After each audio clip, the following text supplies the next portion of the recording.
Hey everyone, this is Carrie Magra, professional speaker, author, and autistic self-advocate. I have autism and dysgraphia and highlight self-advocates within our community.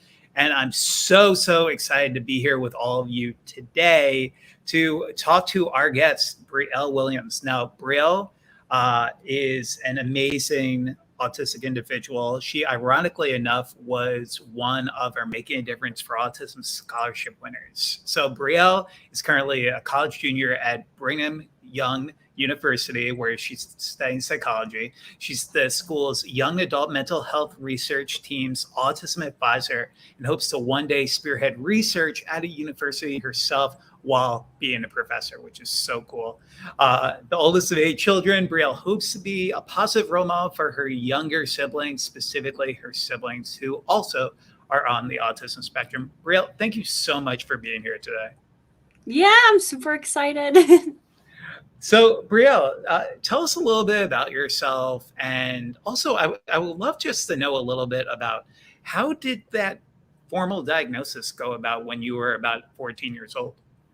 Yeah, so some things about me. I'm trying to think. I feel like all I do is school. And so I'm like, what do I have besides school? I do music. That's like a big thing in my family is music. We've got a recording studio in our home in Colorado. So that's always been a huge part of my life. And then, like I said, I am the oldest of 8 children, which is a lot of fun. I probably wouldn't have 8 kids, but some people like it. But I do love having lots of little siblings. And then as far as my diagnosis went, when I was around 8 years old, I was diagnosed with anxiety, I think, and I started seeing a therapist, and it was like, whatever. But my mom, when I was in 7th grade, saw some book about Asperger's. And then, that's not a diagnosis anymore in the DSM-5, but she read it and she was like, And I remember seeing her filling out all of these like questionnaires where you like circle what applies to your kid. And so she was like, Brielle, I think we should go get you tested for, perhaps you're autistic. And I was like, okay. And I had read this book for a research project in 7th grade called Mockingbird, which is about like a 7th grade girl with autism. And I was like, yeah, maybe I should get tested. And so we go to my psychiatrist, and my psychiatrist was like, I mean, she's making eye contact with me, so I probably wouldn't recommend it. And my mom was like, okay, then, what's going on? Because clearly it's more than, just like anxiety. And they were like, well, maybe she's got borderline personality disorder and you'll have to come back when she's an adult. Or maybe she's got bipolar type 2 and all of these, insane other diagnoses they give like little girls with autism. And so my mom, she's a big advocate for me, my biggest advocate, finally was like, no, and took me to like a specialty center that does like only autism diagnosis. And it was like 10 hours of testing, and they did a big IQ test, and they had me like play make-believe with stuff. But I was a freshman in high school at this point. So they were like, play with dolls for us. And I was like, I didn't even play with dolls as a kid. And now I'm trying to do this, a 14-year-old. But so we did all that. And then at the end, they gave me this big fat packet, and they were like, here's all the things we noticed about you. And then they were like, oh, and by the way, she is autistic, which was really nice to finally be like, awesome. Because, my family's really great. My parents, when we found out, we all went out to celebrate. So there was never this like, sorry, you're autistic, your life is so hard. It was like, yay, we have a word for how your life is. And then I just had my brother to do it. And my brother's autistic, and my sister's on the wait list. So it's, my family is very good about like celebrating being neurodivergent rather than like, sorry that this is a life sentence of difficulty for you. So that made it really easy to be like, cool, instead of being like, no. Because so many people, I mean, I even got that growing up. they would say that, oh, Carrie, you're autistic. I'm so sorry. And that's like such a frustrating thing because autism is part of who I am. I know it's part of who you are and obviously your siblings as well. Brielle, what was one thing that was said to you growing up because you had autism that was frustrating for you? It's like one of mine was, Carrie, you have autism, but you don't look like you have autism. That's what I was going to say, is you don't look autistic. And I'm like, what does autism look like to you? You know, it's that one's the most frustrating for me, is you don't look autistic. And I'm like, how am I supposed to appear to you? Yeah, like, what true. in your mind, what do you think autism looks like? Yeah. So everyone at home who's watching, if you have a question for Brielle, feel free to write in the comments and we'll try to get to a few while we're talking today. But Brielle, so obviously you were one for making a difference for Autism Scholarship Winners. And I forgot to mention at the beginning that you're actually our new intern as part of our nonprofit KFM Make a Difference. We're super excited to have you on the team. You're doing some amazing work for us. And I was just curious. So as a junior at Brigham University, I know from reading your scholarship essay, you were talking a lot about how you want to become a federal judge one day. And now I think you've kind of gone in that you want to become a professor. What were some of your passions growing up that kind of led you to wanting to do this for a career? Yeah, I think like federal judge is still like my ideal job. But then I thought about how you have to be a lawyer first. And I was like, oh, never mind. No, thank you. I don't want to do lawyer stuff. I will do something else. But my first job I can remember wanting to have besides a lawyer is a teacher. I was like, I really love my teachers and I love school because I like having a consistent routine where we do the same thing every day. So school was always perfect for me as a kid. And so I was like, I guess I'll be a teacher. And then I thought about teaching, like broad subjects. And I was like, oh, no, thank you. And it never even crossed my mind to like work for a university to be a professor until I started talking to other research professors and I wrote my big paper that's getting published at the university right now. And I was like, oh, like this is what I want to do. This is fun for me. And it's not like a drag, which I feel like, being a lawyer for 20 years before I get to do the thing I actually want to do would kind of be a drag.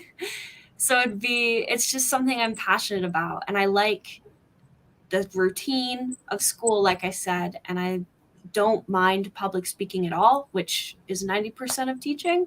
So I think that's perfect for me. I was about to say you're super well spoken.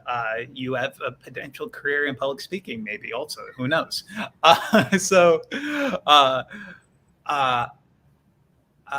This question just came in from Davis, and Davis is talking about how be a judge your disability. Davis, I would love you to just write a little bit more in the comments and just clarify what you were the question for Brielle. But really, so obviously in post-secondary, we really don't hear a lot about post-secondary and autism.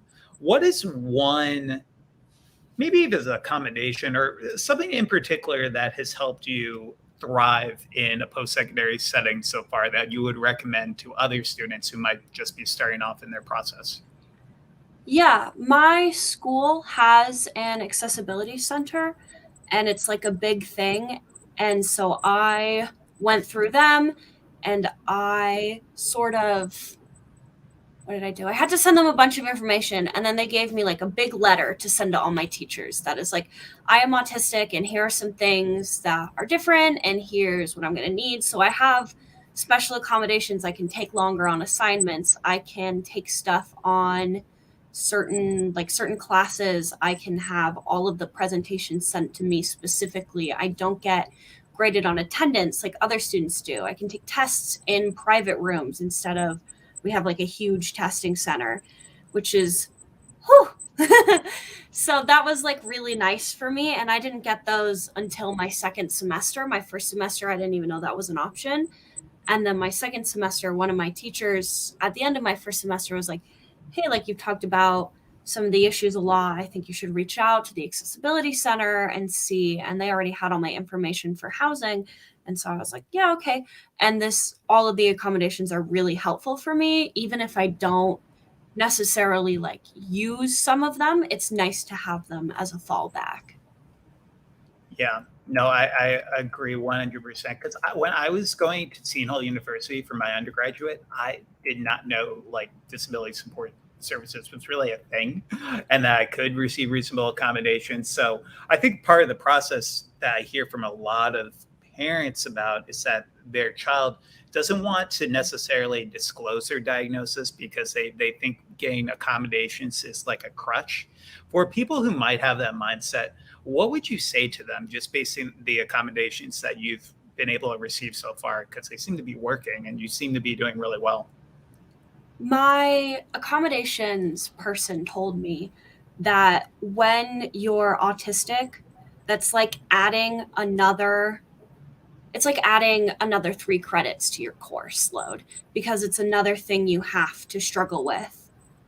And so she told me that, and I was like, that's so, like, I didn't even think about it like that. And she said the accommodations are there to take those 3 credits away from you, to make it so that you don't have like this extra load on you. And I feel like it's easy to get guilty about it and feel like, well, I don't really need these. I don't really, like, someone else could use them, but they're not, finite.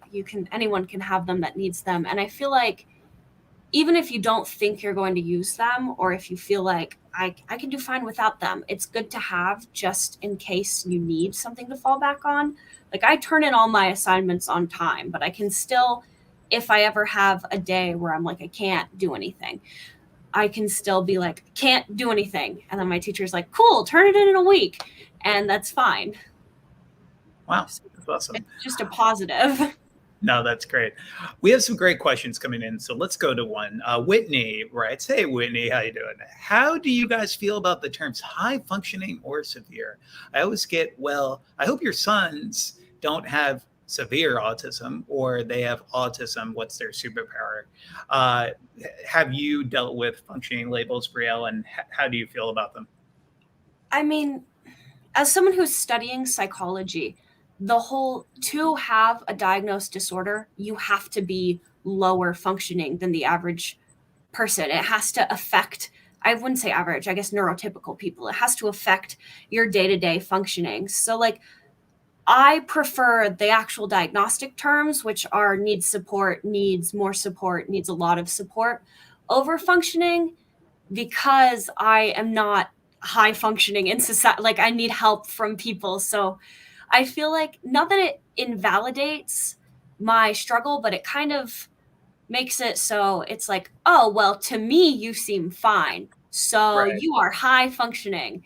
And I think levels are fine. Like, I'm not super well versed on separating the different levels by supports, but I think, if you have someone who needs more support than I do, then maybe there should be a label for that. But I think it's all less functioning, and there shouldn't be like high functioning autism, because I'm not high functioning. I need a lot of help. Yeah, I agree 100%. I was just giving a talk as a keynote of a conference, and it was for educators. And we were talking about how kind of growing up, so many educators, not from the functioning, actually, yeah, from the functioning perspective, like also like the whole person with autism. Like in school, we were told that it has to be a person with autism. And most autistic adults preferred to use identity first language. And when we use high functioning and low functioning, I consider my speech very high functioning, but I consider my sensory challenges I still have to this day kind of in the middle. So that wouldn't be considered high functioning. So I 100% agree in terms of support language across the board. But while we're just on that topic, how do you feel about person first versus identity first language? It's really interesting. We actually just had this conversation on my research board, because when you're writing in MLA, which is what you Right. use to submit papers. You have to Right. say person with autism, person with anxiety. And so it's very interesting to me. I turned to the girl I was next to when we first learned this and was like, I'm a person with brown hair. Like it doesn't, to me, it's like, it's a whatever. I understand Right. why people use it because, the whole wheelchair thing where they were calling people who are wheelchair bound wheelchairs. I personally prefer to be called an autistic person rather than a person with autism.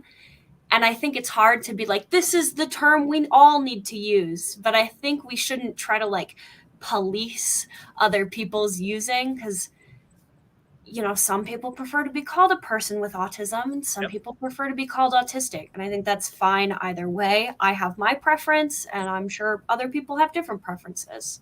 Yeah. And just respect people's preferences, because it's like, even to this day, I know the majority of the individuals I talk to would prefer identity first. However, that doesn't mean that I haven't spoken to self-advocates who like to be called a person with a disability. So, just let the self-advocate navigate the conversation, I think is super, super important. I absolutely love this question that came in because it's kind of already what we're talking about in terms of neurodiversity. And this question is from Defani. I apologize if I'm hacking your name. Defani writes, my 23-year-old, and he mentioned it's his 13-year-old, is autistic. How do I help him to understand that his diagnosis is not a negative? I think for me, it was recognizing that it's just a label for the things I was already feeling and going through. And whether I had that label or not, I would still be the same. Whether I was diagnosed or not, I would still struggle with noises and smells, and I'd still not be able to wear certain clothes and be whatever, have issues intercommunicating. And having the label means that I have access to resources that can help me move forward and learn how to be better at those things and get help rather than just struggling with it. So I think diagnosis is something to be celebrated because those conditions are already there. Yeah.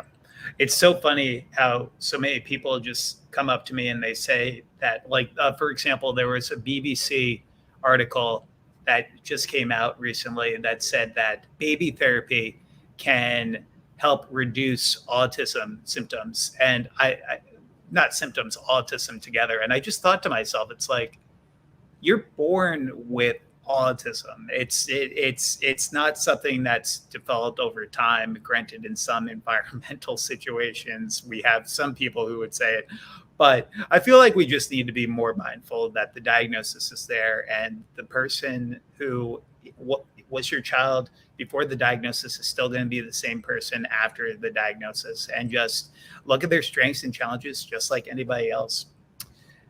So Robert writes, Robert, first off, let me tell you, your dog is freaking adorable. That is a great profile photo. I hope you get comments about it all the time. I hope some people in here comment about how cute your dog is. But your question is, I think we need to understand a spectrum understand a spectrum disorder means. For example, my son is 22 and can't toilet himself or have a conversation. His needs are very different. Yeah, Brielle. So obviously we talk about my friend Stephen Shore, who's autistic, says if you met one person with autism, you met just that one person with autism. Do you feel at times that we don't talk enough about individuals who have very high support needs, who might not be able to live independently, go to college? Do you think we need to have larger conversations for those individuals who might not be able to speak up for themselves compared to you and me? I do. And I think it's very easy for, me as someone who needs less support to say, here's my story, blah, blah, blah, blah, blah, blah. And all media representations almost, I'd say, except maybe Julia from Sesame Street, who is Right. mid-support.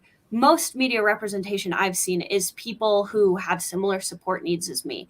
And so I think it's interesting because media-wise, autism is just like, I am smart and socially awkward. And then like in school, you kind of think, oh, kids with autism are special needs class. And, autistic children are special needs and they can't talk and they can't do this. So I think there needs to be this understanding that, autism is a spectrum and we all fall on different points of it for different things. So like my speaking is very good. I have very good speech. I've always had very good speech. I started talking at like a year old.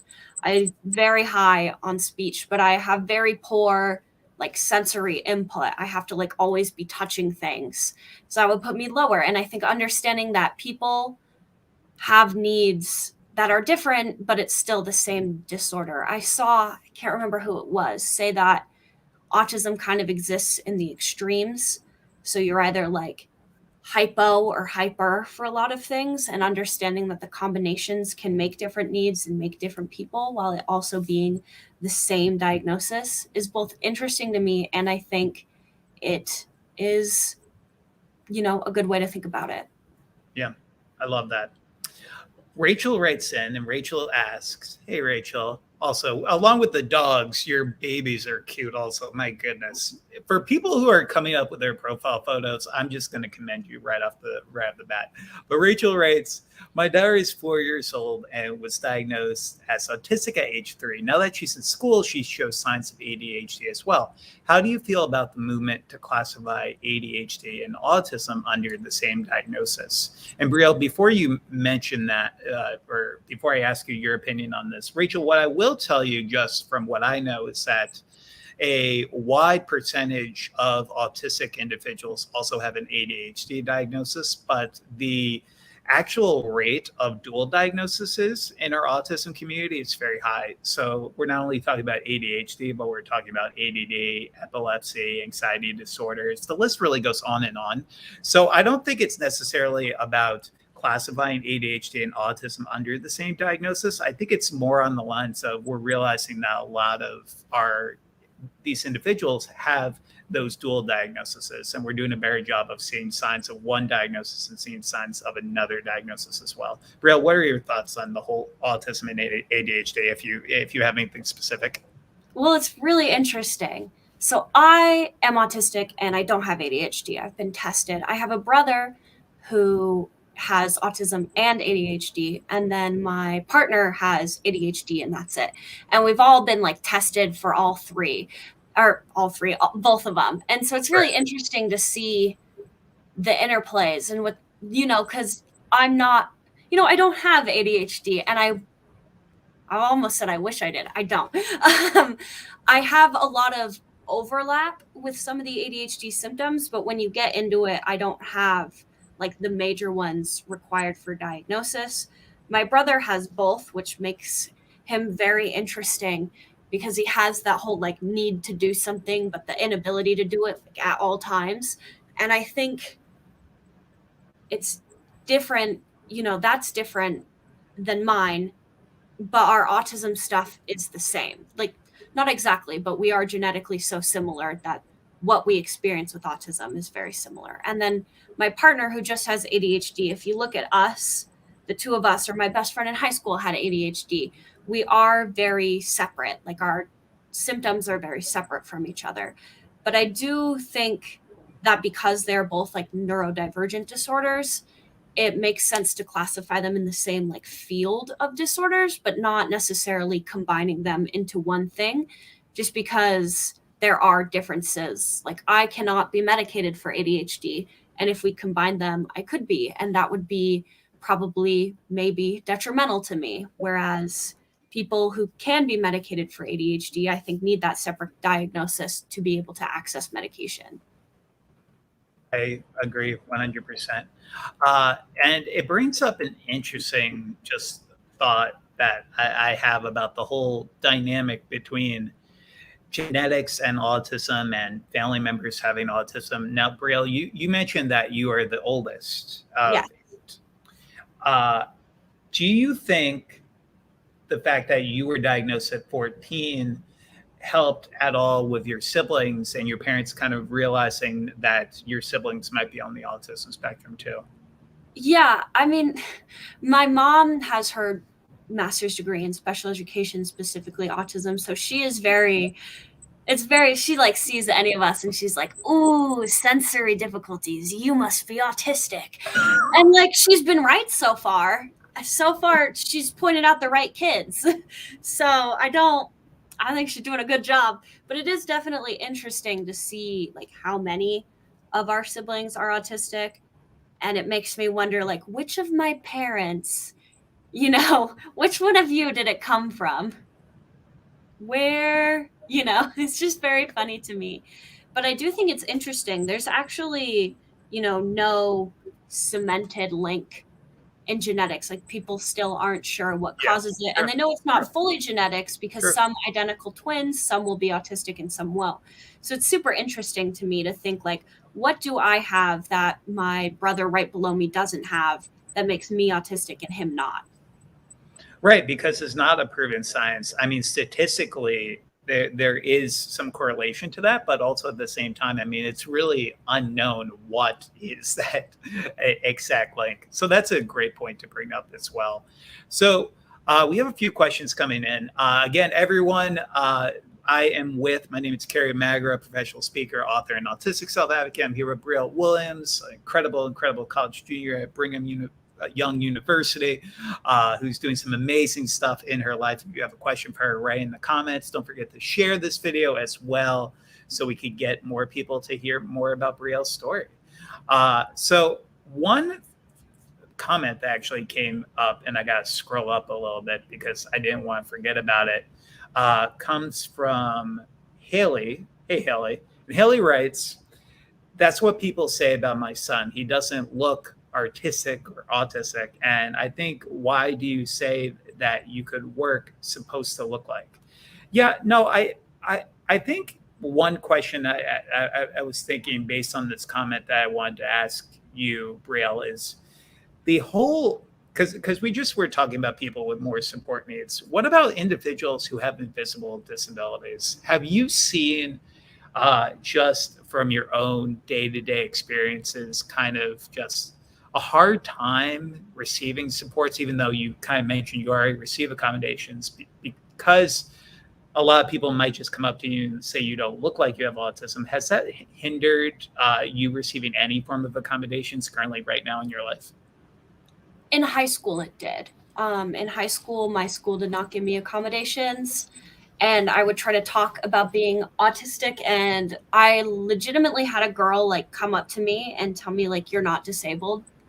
Stop telling people you have a disability. And I was like, do you want to see my diagnosis papers? Like, I'll pull them out. So it's just very interesting. I think in, higher education, once you hit college and stuff, people are very like, okay, because no one really cares. All of my roommates are like, cool. And they understand that I like do certain things because of that, but no one cares. But it was definitely in high school, it was a big struggle for me. The whole, like, you don't look autistic, because even though I had a diagnosis, they were still more hesitant to give me accommodations, and I never got them because they were like, oh, well, clearly you don't need them. You're performing well enough and you look pretty. You look like everybody else. So it doesn't matter.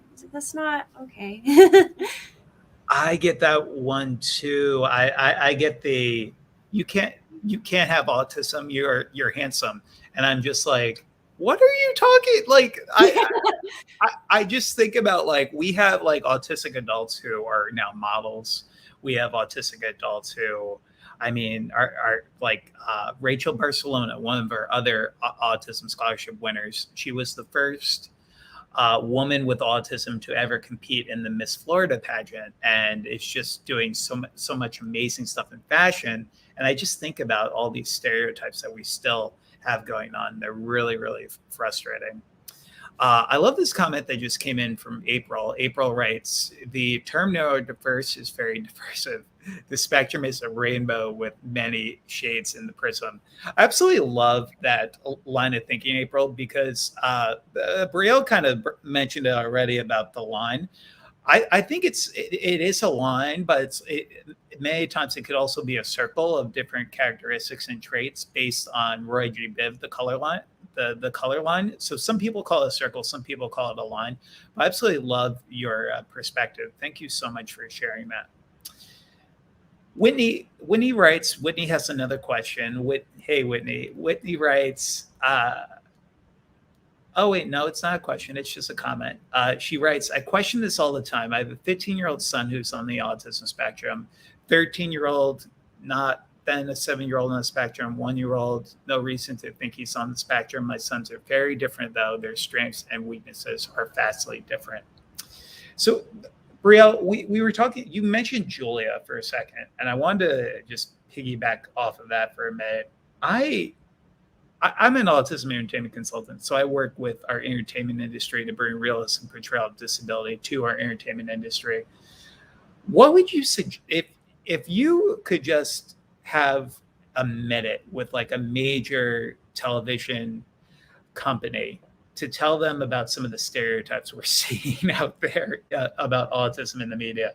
What do you think you would tell them specifically?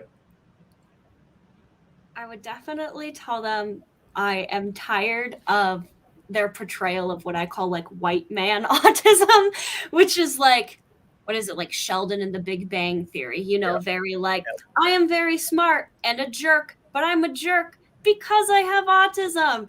And it's like, I don't know a single person in real life who is autistic who acts like this.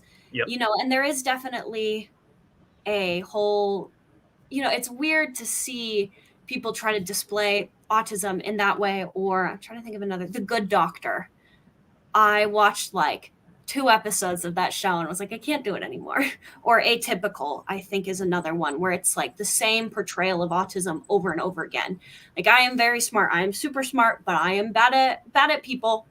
And I'm like, well, that's not what autism is. And so it kind of frustrates me. And when I saw that Sesame Street was adding a female autistic character, I cried.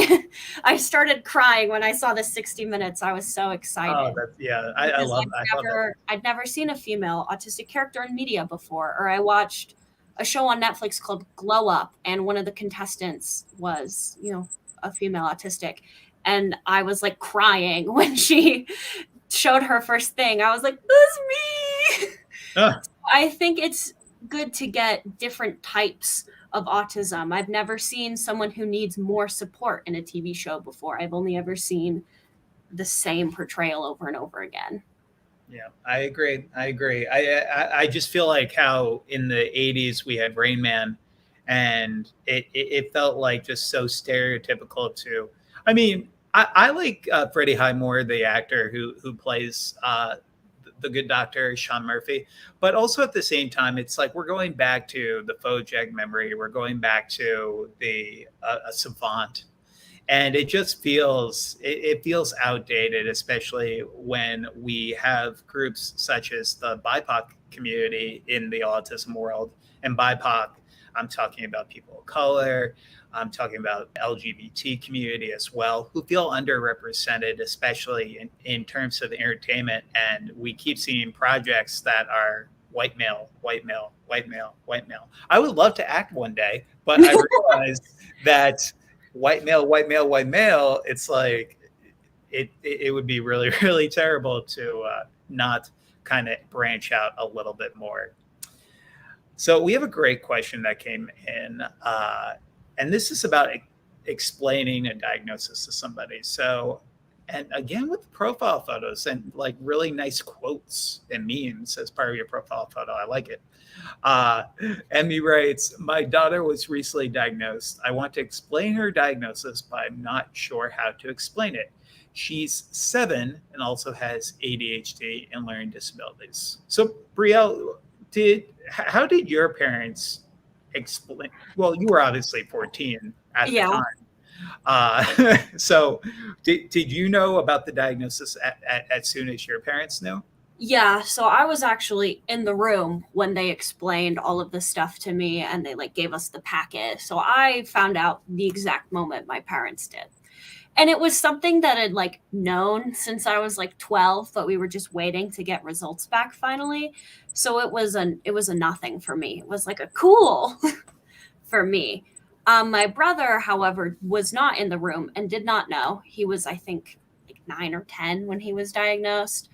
And it was explaining it to him. My parents from what I can remember, tried to use, someone they knew who was an autistic as an example. So they used me. They were like, well, you know how Brielle has some special struggles. She is autistic. And he was like, okay. And they were like, and you're autistic. And he was like, okay. So it's just, my family has always been very open about like, this is what I have, and this is why I do certain things, and why like I haven't worn a pair of jeans since kindergarten because of autism. And so it made it really easy for my brother to be like, yeah, okay, that doesn't really, it's not a scary thing for me. But I think when you're talking to a little kid trying to explain what autism is specifically as it affects them, 7 years old, I've got a sister who is 5, and she reads a lot of books about having siblings with autism. And she is on a waiting list for a test right now just because she's showing a lot of the same things I did when I was her age. And so explaining to her what it is kind of difficult without being like, oh, well, like how your sister does this. But there's a book called, I think it's called My Brother Charlie. I'm not sure what it's called, but it's about, that's the one she has. With the Pete's, of Rodney and Holly Robinson Pete, I believe. Yeah, that's a great book. So stuff like that has really helped her. And I think if you're trying to tell a little kid, it would help to have, picture books about characters with autism and being like, see, he does that. And, his sister still, she loves him for it. And that's part of the whole book is like, Charlie doesn't talk very much and he gets nervous and he can't go places by himself, but his sister loves him because he has those things. So that helped my sister, who's 5, understand what it is and kind of how to sort of rationalize it in her little toddler brain. So I think that may help if you're younger.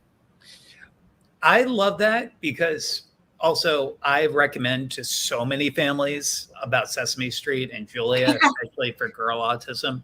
But also at the same time, there are so many children-related projects that are coming out recently. For everyone watching at home who's having a hard time having this conversation, PBS Kids has been blowing my mind with the amount of autistic characters they've been featuring in their programming.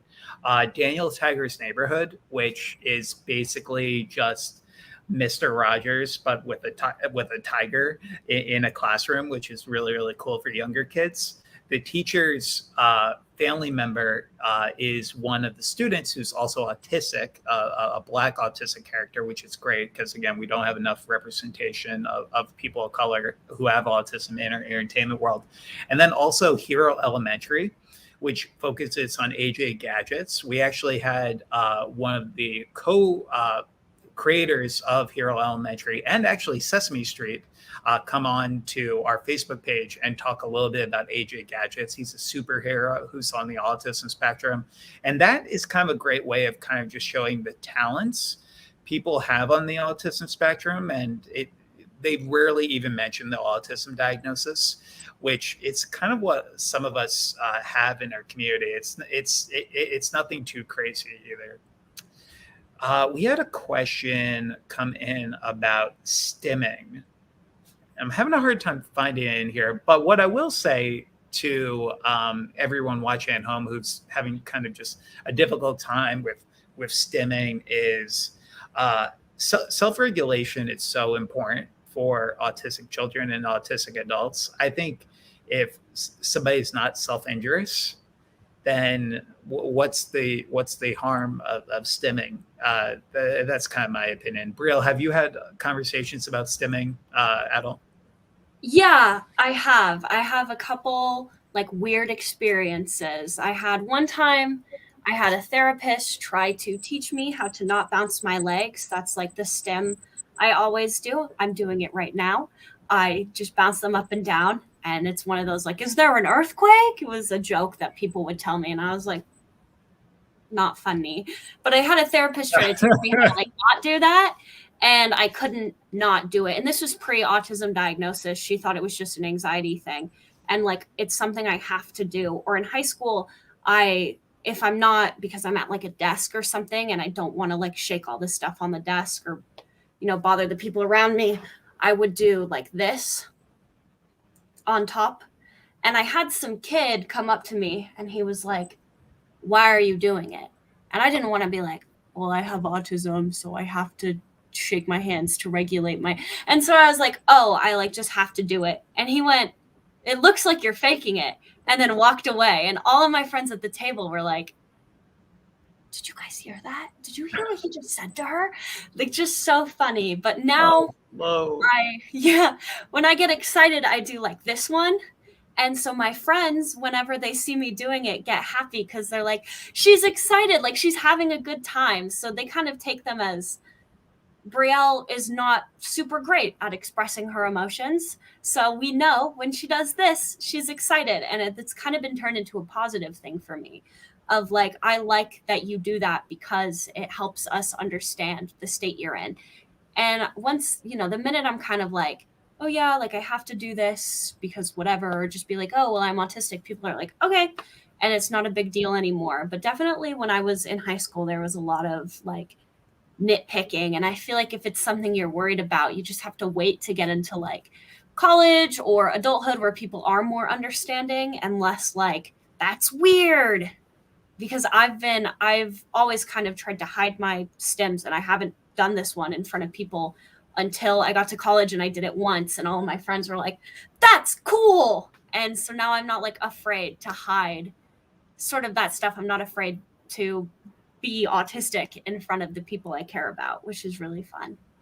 You know what? That's kind of why I love college sometimes, because it's like I would do some things that people would say would be weird in high school. And then when I got to college, it's like my quirks were kind of seen as one of the coolest things in the world.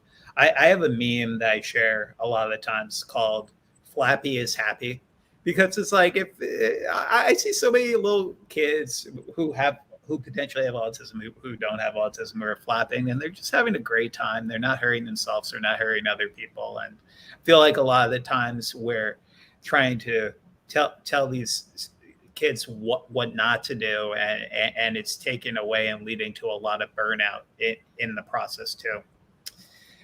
So, Brielle, one question I love to ask people who join us for Facebook Lives is, what has been one of your greatest successes in your life up to this point?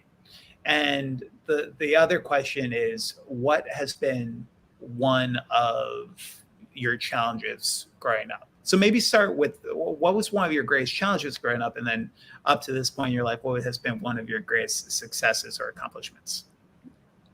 I would have to say the greatest challenge would definitely be making and keeping friends. I have a very like blunt, straightforward personality. I don't know how to not, and like I've learned how to not say things, but like if someone asks me a question or is doing something that bothers me, I'm not someone to like sugarcoat things. So that's been sort of difficult in maintaining friendships. And then I'm sure the people who are watching have seen it. When I'm not speaking, so I look very angry all the time, and I'm not. It takes me like conscious effort to think about where everything on my face is. And I have to, when I sit in class, I have to be like, okay, are your eyebrows kind of raised? Are you doing this? So that people don't think I'm like glaring at them all the time. And so it kind of is difficult to approach people when they think you're mean. And then when you are like a little bit mean unintentionally, it's hard to keep friends. So that's always been a big struggle for me, specifically in elementary school. I didn't really have any friends. I hung out with people who kind of hung out with me because they felt bad for me, which is like, I didn't know at the time. I didn't know until like high school. And I was like, that makes sense that was the way it was. So friendship has always been really, really difficult. And what up to this point has been one of your greatest accomplishments, would you say? This is kind of like a dumb one, but No, it's it's cool. I always think of. Like I said, I do music stuff. I said that at the very beginning. I recorded a song with my dad when I was like 11. Like it goes Hey. probably 8. Like, it goes way back. And I've been playing guitar since I was 11 years old, and I've been like, that's a huge thing for me, but I never really thought I was like that good. I've always been under the impression that I am like better than average, but I'm not like good. And so my freshman year of high school, my vocal coach at the time was like, there's this statewide music competition that you should audition for. And I had auditioned for it my 8th grade year, and I didn't make the finals. So I was like, okay. And I'd done musical theater, and I was like, I'm going to try something completely different. So I went in, and it was me and my little ukulele, and I did like Creep by Radiohead. And I just took out the swear words. It's like one of my favorite songs of all time. I associate it a lot with like being autistic, that song. And so I sung that little song for them. And a week later, I get a phone call, and you know it's good when it's a phone call. And they were like, congratulations, like you're going to be a finalist. And so I go and compete, and everyone is so good. And I'm like, I'm not as good as everybody else, but I do my thing and it's fun. And then they do the awards, and they're calling out, you know, the winners for my section, and I didn't win. And I was like, aw. And then they called out the overall winners, and I ended up being like the overall winner, which was like a huge thing for me in boosting my self-confidence and recognizing that like, oh, other people think I'm good at things, which means I probably am good at things. And they gave me like a scholarship, and it was like a big deal for me. Yeah. And the biggest deal for me was the boost of confidence it gave me to understand that like I am good at things and like I can do things. I was about to say, how is this dumb? It's like you started off by saying this is dumb, and this is like amazing. And I have no musical talent. I have no rhythm for, like, I did piano and drums for so long, and I just have no rhythm. I'm the prototypical white boy. But that's so interesting. I'm so glad. That's so amazing. And do you still do music today? I do. I've got all my music stuff is out in the main room, but I play bass guitar and electric, and I do voice stuff. There's a lot of I live in a college town, so there's open mics everywhere, and my friends have been trying to convince me to do one. And so maybe next week I'll go to and do an open mic. Just try to get into it again. I'm about to say, are we going to see you on YouTube, SoundCloud, Spotify? I have a song on Apple Music and Spotify. Oh. So that's awesome. I would love to hear that. And after we jump off today, I'll share a link in the comments for anyone who wants to check it out and support that. That's really, really awesome. Yeah. We had a lot of great questions that came in. There was one in particular about college that was just perfect one to get to. Annabelle writes, hey, Annabelle. Annabelle writes, my sons are in college, twins, both on the spectrum, and struggle with making friends. Any tips? Now, obviously, Brielle, you were just mentioning how it was one of the harder challenges growing up. Have you been able to find more success in friendships, and what have been like some ways that you've gone about finding friendships? It's still like difficult for me for sure, because I do like get very upset about random things. But I think once you make friends, it's all about having like open communication and understandings with them that are like, hey, like this bothers me, and you don't need to understand why it bothers me, just that it does. Or like my roommate has Tourette's, like my best friend has Tourette's.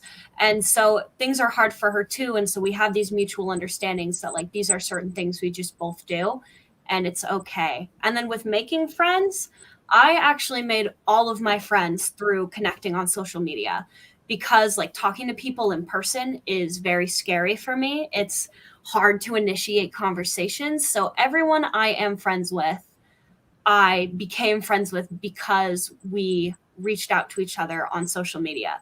So that's kind of like a perk of living in this day and age, is that you can do that. And so my suggestion would be like find a club on school and look at the people who are in that club, like a club of something you're interested in. If you're really into movies, find like a movie club. Or if your twins are really into some sort of club or thing, if they have a special interest, maybe they could find a sort of a club for it, and then look at the members in the club and try to reach out to one of them.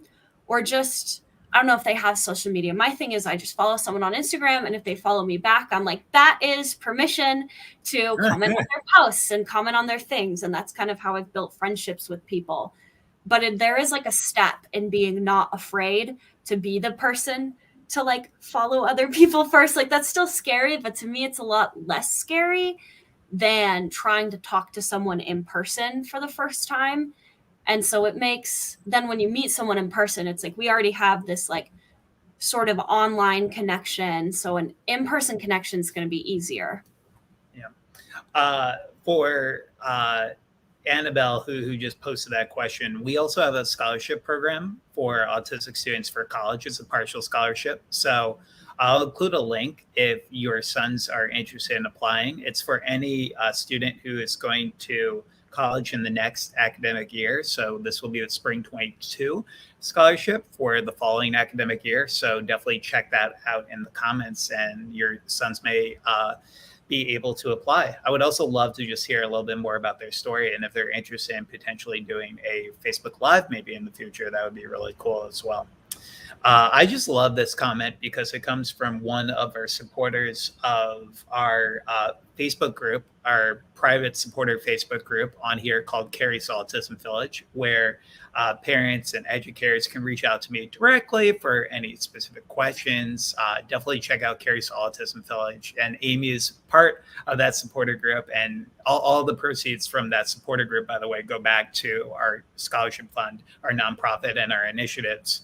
But Amy writes and says, I'm a mother of 2 amazing daughters with autism. Thank you so much for being an inspiration to us all. And Amy, thank you so much for being a follower. You're getting both of us a little choked up a little bit. I'll hold it together. So, and the other question that came in, which I absolutely love, which talks about intervention. And now I'm having some difficulty finding it. Oh, wait, here it is. Hey, Liz. Liz writes, I have a little boy who stims a lot and is pre-verbal. I love that you said pre-verbal. I for some reason, I don't like the word nonverbal because I feel like it's really more non-speaking or pre-verbal language in our community, but that's just me.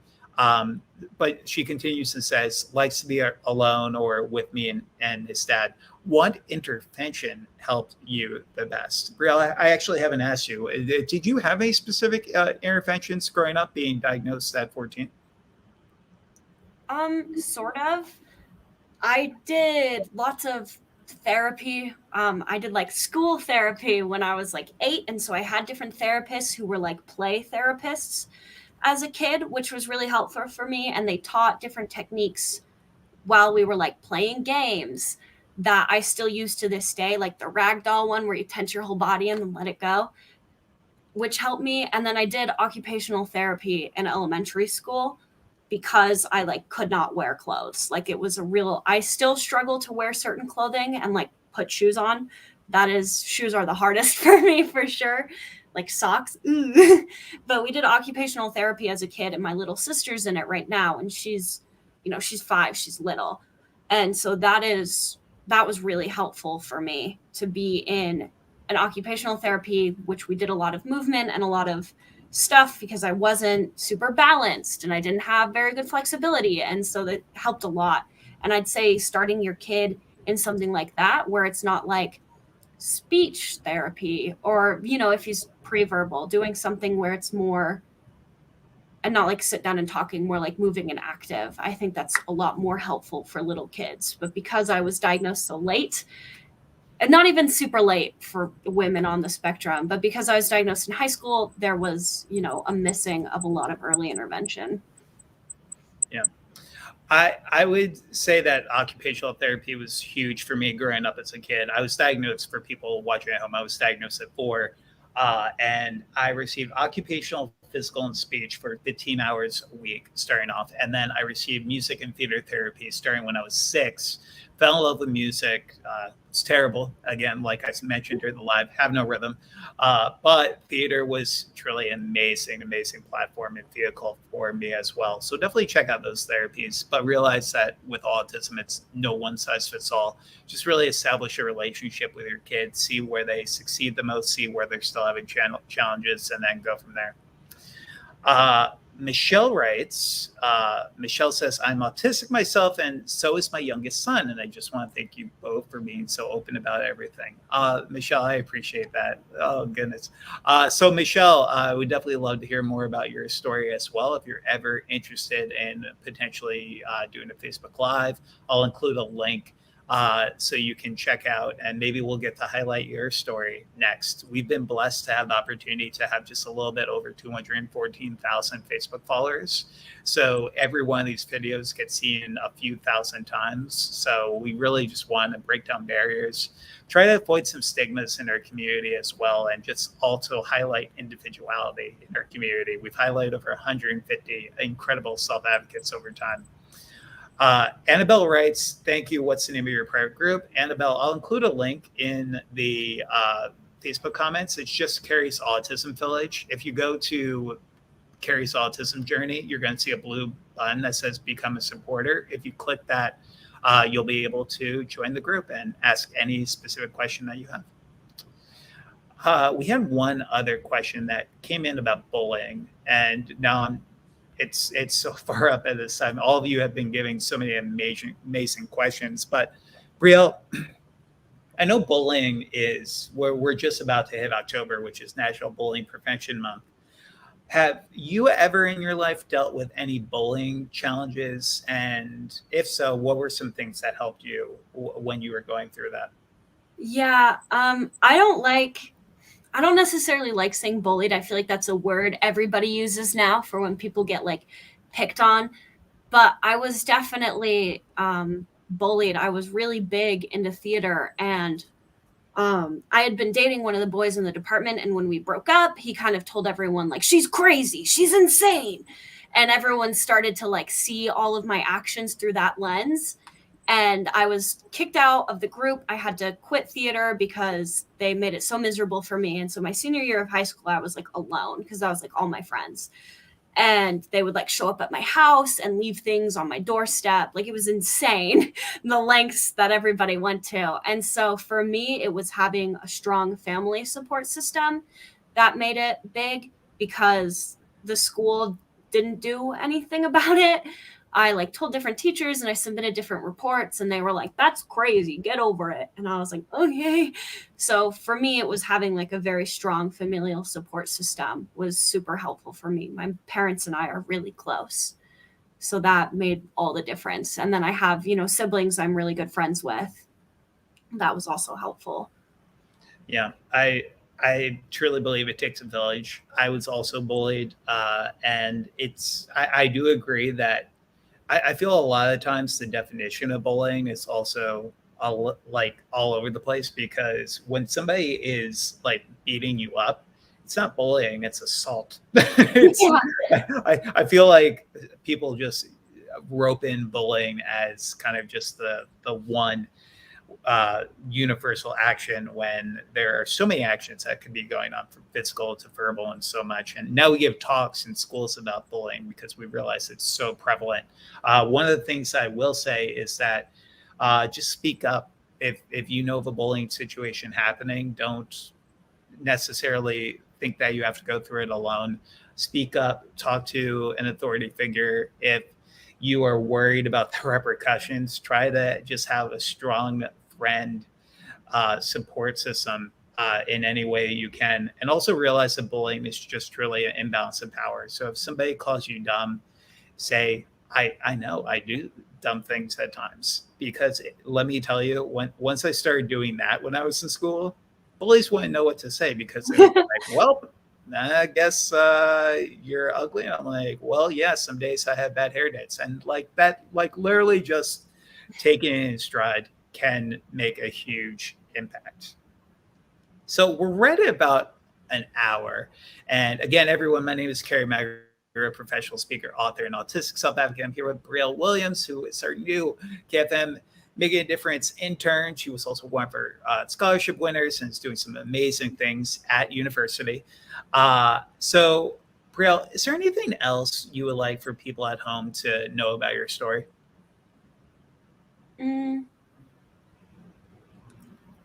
Even though you see right now this picture of me on screen who is super comfortable and confident, just know that like I still struggle. And so if you're looking at your autistic children and you're like, dang it, it's not like, it's still, things are still very hard for me. Things are still difficult for me. But I think specifically having those really close connections to other people, specifically my parents, has been really helpful for me.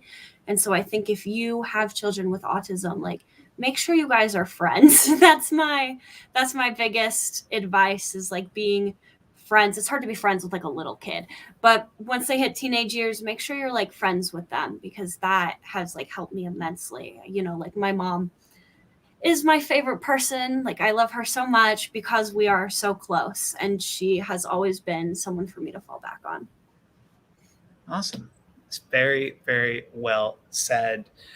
Thank you again so much to our incredible guest, Brielle Williams. If you check out the Facebook comments, you can follow her on Instagram to see more of what she's doing in her life.